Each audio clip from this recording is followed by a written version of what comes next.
नमो नमः।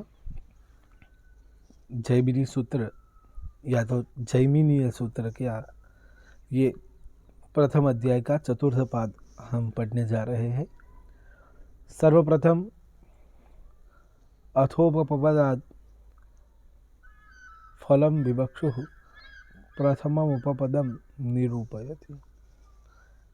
ये जो पाद है उसके प्रारंभ में ही प्रथम जो सूत्र है वो उपपदम पदम पितृनुचरात ऐसा कहा गया है। यानी इस चतुर्थ पाद के प्रारंभ में जो उपपद है उसको यहाँ पर कहा गया है, यानी उसका यहाँ पर महत्व दिया गया है। अब ये उपपद क्या है तो उसके बारे में यहाँ पर बहुत सारी चर्चा की गई है, क्योंकि जो प्रथम सूत्र है उसके अनेक अर्थ यहाँ पर लिए गए हैं। यहाँ पर कहा गया है कि अनुपश्चात चरतीत्योई इति अनुचरः, अर्थात पितुः लग्नस्यानुचरः पृष्ठवर्ती द्वादशो भावः तस्मात् पितृनुचराद् द्वादश भावाद् यत् पदम तद उपपदम स्यात्।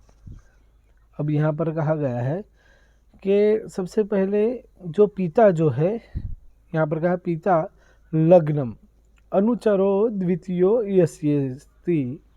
यहाँ पर बहुव्रीहि समास करके कहा गया है कि द्वादश जो भाव है, 12वां जो भाव है उसे ही यहाँ पर उपपद कहा गया है, अनुचर कहा गया है। लेकिन यहाँ पर पितुः अर्थात पितु शब्द जो है वो लग्न जो शब्द है उसका पर्यायवाची शब्द है।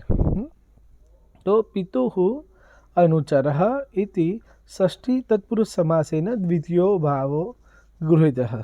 यहाँ पर जो द्वादश और द्वितीय भाव है दोनों को यहाँ पर लिया गया है। कहाँ पर लेना है तो यहाँ पर कहा गया है कि लग्न के अनुसार पश्चात यानी पीछे रहने वाला, अर्थात समलग्न में लग्न से द्वितीय राशि, विषम लग्न में लग्न से द्वादश जो राशि है यानी द्वादश जो भाव है या द्वितीय भाव है उसको यहाँ पर उपपद कहा जाता है, ऐसा यहाँ पर कहा गया है जो स्पष्ट है। अब आगे उसका जो फल है वो यहाँ पर कहा गया है द्वितीय सूत्र से, तत्र पापस्य पापयोगे प्रवज्या दारनाशौ वा नात्रः रवि पापः श्रुपदृग् योगान्न नीचे दारनाशः उच्चे बहुदारः युग में च, ऐसा कहा है। इसका जो अर्थ है वो उपपद या उपपद से द्वितीय जो पापग्रह की जो राशि हो वह वा पापग्रह से युक्त हो तो संन्यास ग्रहण करे, अथवा तो उसकी जो स्त्री है, उसकी जो पत्नी है उसका वहाँ पर नाश होता है, ऐसा कहा गया है। इस प्रकरण में रवि पाप ग्रह नहीं है, यानी ये जो प्रकरण है इसमें रवि को पाप ग्रह यानी जो सूर्य है उसे पाप ग्रह नहीं माना गया है। उपपद व द्वितीय में पाप ग्रह रहने पर भी यदि शुभ ग्रह की दृष्टि हो तो संन्यास व स्त्री नाश नहीं होता है, ऐसा यहाँ पर कहा गया है। उपपद व उससे द्वितीय नीच गृहाश्रित हो तो स्त्री का नाश नहीं होता है, उच्च गृहाश्रित हो तो बहुत स्त्रियां होती है। उस स्थान में युग्म अर्थात तृतीय जो है राशि वो कहा गया है मिथुन, तो मिथुन राशि है हो तो भी बहुत स्त्रियां होती है, ऐसा कहा गया है। तत्र स्वामी युक्ते स्वर्क्षेवा तद्धेता वुत्तरायुषी निर्दारः उच्चे तस्मिन्नुत्तम कुलाद्दारलाभः नीचे विपर्ययः शुभ संबंधात् सुंदरो राहु शनिभ्यामपवदात् त्यागो नाशो वा। यहाँ पर कहा गया है कि उपपद व द्वितीय स्थान अपने स्वामी से युक्त हो, ये प्रथम, या उपपद से द्वितीयेश अपनी राशि द्वितीय में हो तो वह वृद्धावस्था में स्त्री रहित हो जाता है। यानी यदि ऐसा योग बनता है तो वृद्धावस्था में उसकी जो स्त्री है वो दिवंगत हो जाती है या अन्य कोई समस्या आ जाती है। उपपद से द्वितीय अपनी उच्च में हो तो उत्तम कुल से स्त्री उसको प्राप्त होती है। उत्तम कुल की स्त्री से उसका जो उद्वाह जो होता है वो होता है। नीच में हो तो नीच कुल की स्त्री से नीच कुल में उत्पन्न जो स्त्री है उससे उसका विवाह संस्कार होता है।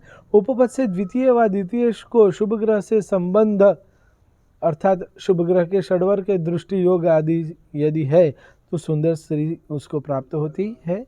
राहु शनि का योग हो तो लोकापवाद से स्त्री का त्याग अथवा नाश होता है, ऐसा स्पष्ट है।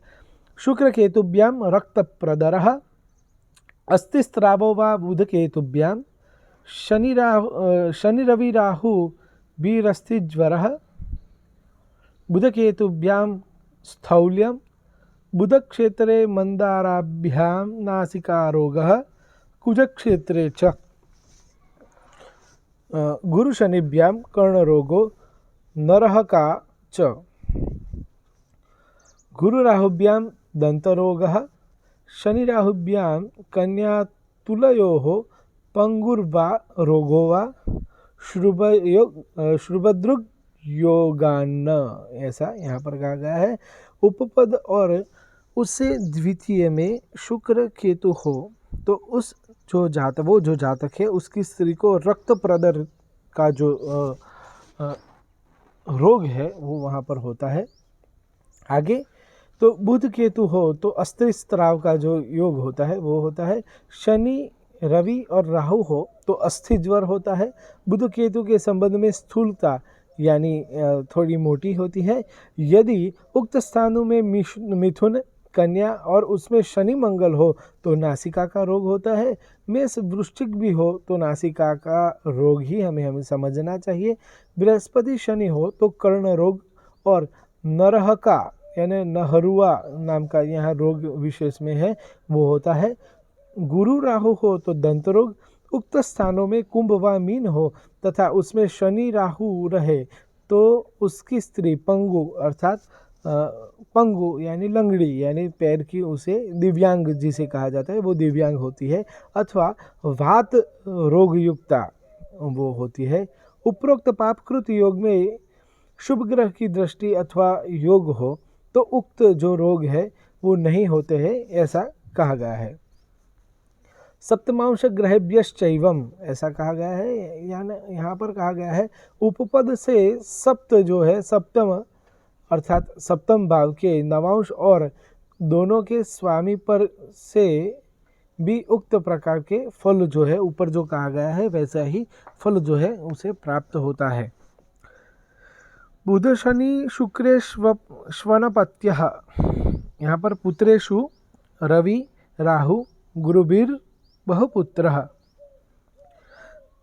चंद्रेणैकपुत्रः मिश्रे विलंबात् पुत्रः कुज शनिभ्यां दत्तपुत्रः ओजे बहुपुत्रः युग्मे अल्पप्रजः, ऐसा कहा गया है। यहाँ पर कहा गया है कि उपपद जो है यानी उपपद से सप्तमांश जो ग्रह है वो नवम भाव में बुध शनि शुक्र हो तो वो संततिहीन होता है। नवम में यदि रवि राहु और बृहस्पति हो तो बहुत पुत्र होते हैं। चंद्रमा हो तो एक ही पुत्र होता है। नवम भाव में अपत्य कारक या अपत्य बाधक दोनों ग्रह मिले तो विलंब से पुत्र प्राप्त होता है। उक्त नवम स्थान में मंगल शनि हो तो दत्तक पुत्र होता है उसे।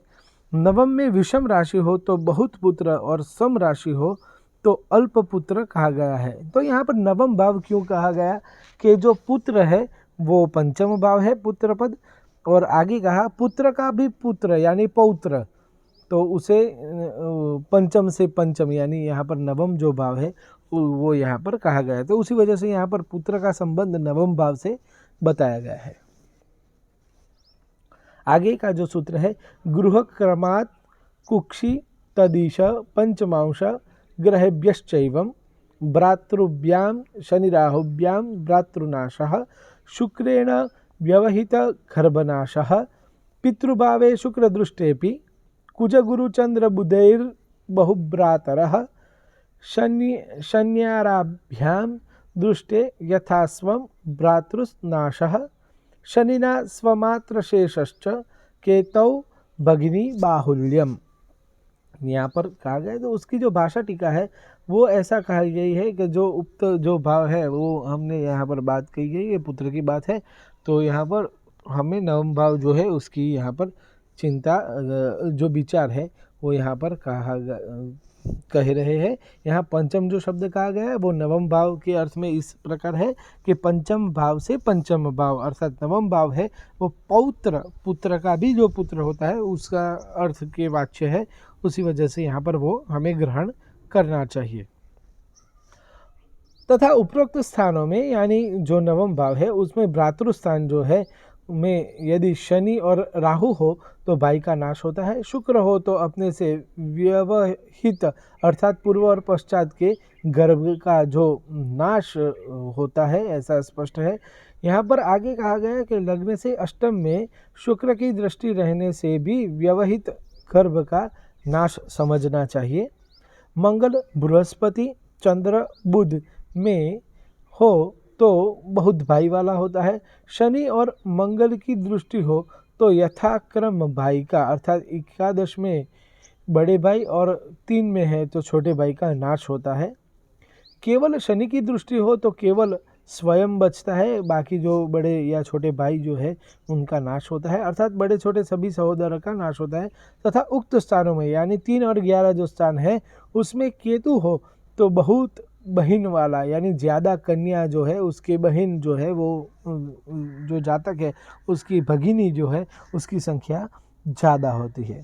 आगे लाभेशाद भाग्यभे राहौ दंष्ट्रावान केतौ स्तब्धवाक मंदे कुरूपः अर्थात उपपद से द्वितीय भाव में राहु हो तो अधिक व बड़े बड़े दांत वाला होता है, केतु हो तो बात बोलने में असमर्थ यानी हकला के जो बोलते हैं वो अर्थात स्पष्ट वाक्य नहीं बोलता वो, शनि हो तो कुरूप होता है, उसका जो स्वरूप है वो अच्छा नहीं रहता। गौरादि वर्ण ज्ञानम देवता भक्तिम च यहाँ पर आह, यहाँ पर कहा गया है कि जो वर्ण है तो जो जो ग्रह है उसके अनुसार ही हमें वर्ण जो है वो हमें गिनने चाहिए। स्वांशवसाद गौर नील पीतादि वर्णाः अमात्यानुचराद देवता भक्ति ही। और यहाँ पर कहा गया है कि आत्मकारक के नवांशानुसार रक्त श्वेत शुकतनुनिभः इत्यादि राशि जो वर्ण कहा गए हैं, रक्त श्यामो भास्करो गौर इंदु आदि जो कहा गया है, इति अनुसार नवांश के पति के सदृश यदि नवांश का जो पति है स्वामी है वो यदि सूर्य है तो रक्त श्याम होगा, हाँ थोड़ा आगे यदि इंदु है चंद्र है तो वहाँ पर गौर वर्ण का होगा, तो वैश्य कृष्ण पीत आदि जातक का वर्ण जो है वो हमें यहाँ पर समझना चाहिए। अर्थात भ्रातृकारक के शुभत्व तथा उच्चादि जो सत्पदस्थ होने से शुभ देवताओं की सात्विक भक्ति और भ्रातृकारक में पापत्व तथा नीचादि असत स्थानस्थ होने के क्रूर देवता या तामसी भक्ति इत्यादि समझना चाहिए। यहाँ पर कहा गया है तो यहाँ पर भ्रातृकारक जो है उसमें अमात्यानुचर जो है यानी अमात्य कारक जो है उसके देवता संबंधी यहाँ पर भक्ति का जो विचार है वो होता है। शुभ योग है तो अच्छे जो देवता जो है पंचायतन देवता है उसकी उपासना करता है, और यदि वहाँ पर अशुभ ग्रह है व अशुभ ग्रहों के स्थान में वहाँ पर यदि राशियाँ है तो ऐसा समझना चाहिए कि वो जो जातक है वो तामसी जो देव है उनकी वो उपासना करता है। यहाँ पर अंतिम जो है वो परजातादि फलमाह, परजात यानी अन्य पिता के द्वारा उत्पन्न ऐसा शब्द यहाँ पर होता है। तो स्वांशे केवल पाप संबंधे परजातः नात्र पापात् पति शनि राहुभ्याम प्रसिद्धि गोपन मन्येभ्यः शुभवर्गे अपवाद मात्रम द्विग्रहे कुल मुख्यः ऐसा कहा गया है। उसका अर्थ ये है कि आत्मकारक के नवांश में यदि केवल पाप ग्रह से के संबंध हो तो वह जातक परजात यानी दूसरे से उत्पन्न हुआ है वैसा समझना चाहिए। किंतु आत्मकारक के पाप होने पर परजात नहीं होता, यानी आत्मकारक यदि कोई पाप ग्रह है तो वो परजात जो है वो नहीं होगा, ऐसा स्पष्ट है। यथा अर्थात यहाँ पर कारक भिन्न पाप ग्रहों के संबंध से ही उक्त फल समझना चाहिए। कारकांश में शनि राहु हो तो परजात होना प्रसिद्ध हो जाता है, सबको पता चल जाती है कि ये आदमी या ये जो जातक है वो परजात है, वो सबको पता चल जाता है। दूसरे पाप ग्रहों से गुप्त रहता है, यदि उसके साथ कोई अन्य पाप ग्रह जो है तो वो गुप्त रहता है, किसी को पता नहीं चलता।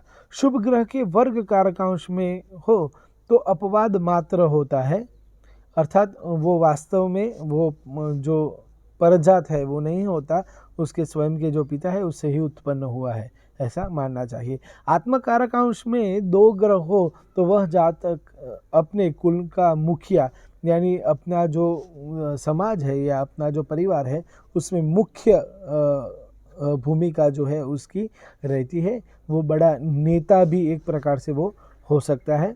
ऐसे प्रथमाध्याय का यहाँ पर जो चतुर्थ पाद है वो यहाँ पर पूरा होता है।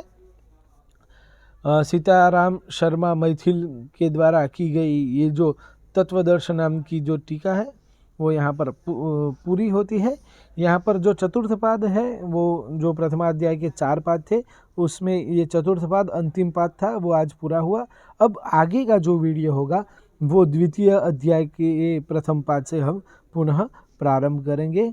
अस्तु, जय श्री कृष्ण।